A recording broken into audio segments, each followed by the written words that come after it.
feeding protocol. Review the doctor's order and the MAR, which will specify which formula is to be used and the amount to be fed. If the individual is on fluid restrictions, this will be indicated also. Okay, so now I'm giving my meal for Timothy Jeremiah. I need to check the insure. It seems there's a residual order. I need to check to make sure they wrote that correctly. And then how much I have to flush in before and after the meal. There's the electronic script, Timothy Jeremiah, insure original nutritional shake. That matches. It says give 120 cc's via G2 4 times daily. And it says give 120 cc's via G2 4 times daily, and they wrote it 4 times. I'm doing the 8 a.m. And I already really know what that's for. It's to enhance nutritional meals, but right here it says give at room temperature and give 30 cc's with water before and after. And I do have an order for it right there, which actually tells you to check residual. If it's greater than 60 cc's, I have to call the doctor or the nurse. And then my flush is right here, 30 cc's before and after meals. So I have all that. I already went over my desired effects.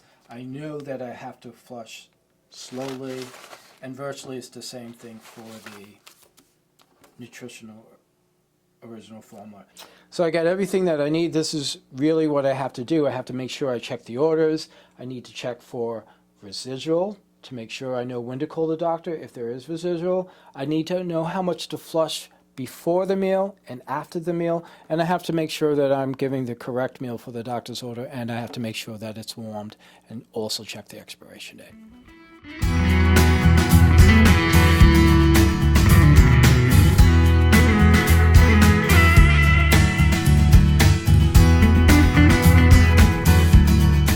Assemble all equipment, formula, water to flush, feeding sets and syringes.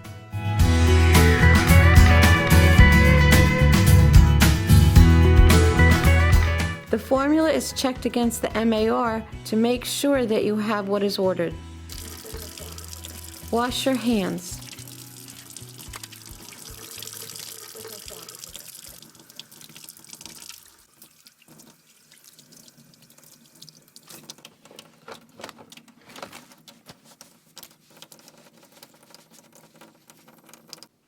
Put on gloves. Prepare the formula. If opening a can, wash off the top of the can. Check the expiration date. Shake well. If not using the entire can, write the date and time the can was opened along with your initials on the can label.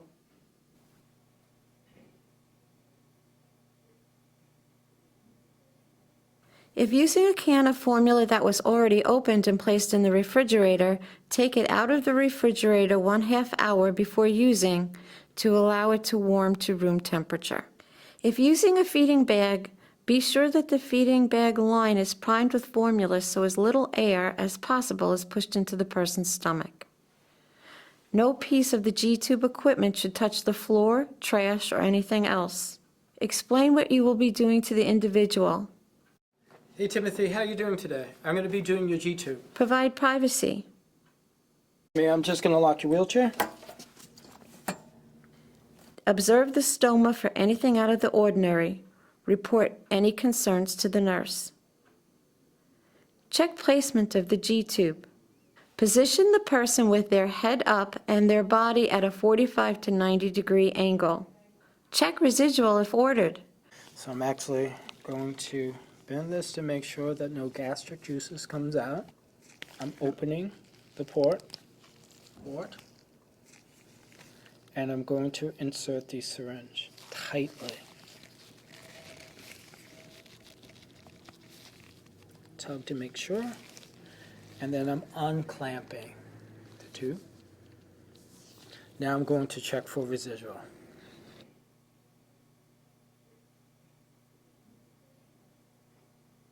You're seeing the residual is 10 cc's. That is less than the order of 60 cc's, so I'm going to put that back into Timothy.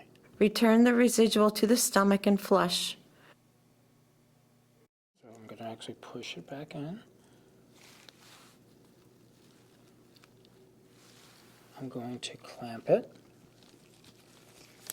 Take this out.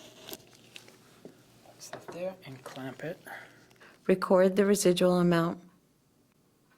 Open port and connect the 60 cc syringe.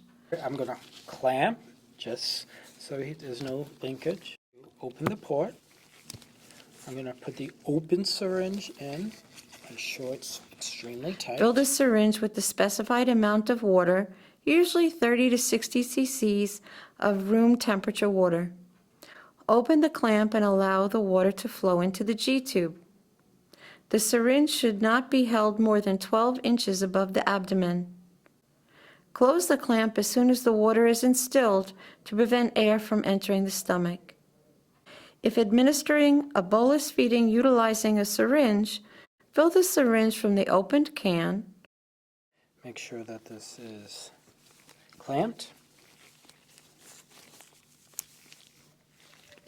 I'm making sure that it's extremely tight.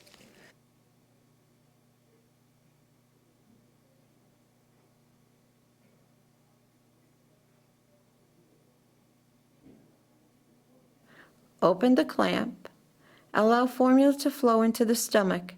Keep refilling the syringe as the formula is instilled until the entire amount prescribed is given.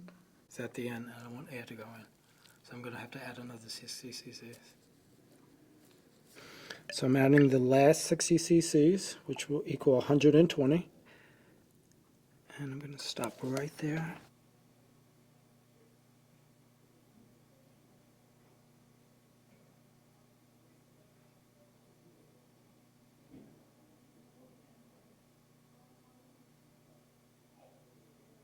Close the clamp. Flush the G-tube by refilling the syringe with the specified amount of water, the 30 to 60 cc's of room temperature water. Open the clamp and allow the water to flow into the G-tube.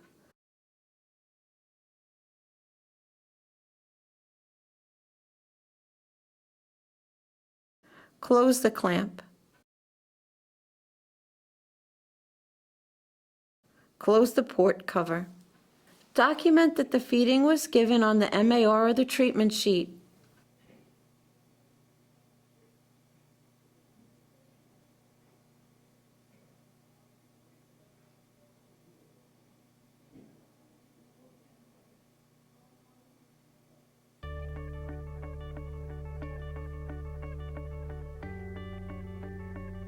Return the individual to their activity. Leave the feeding area clean.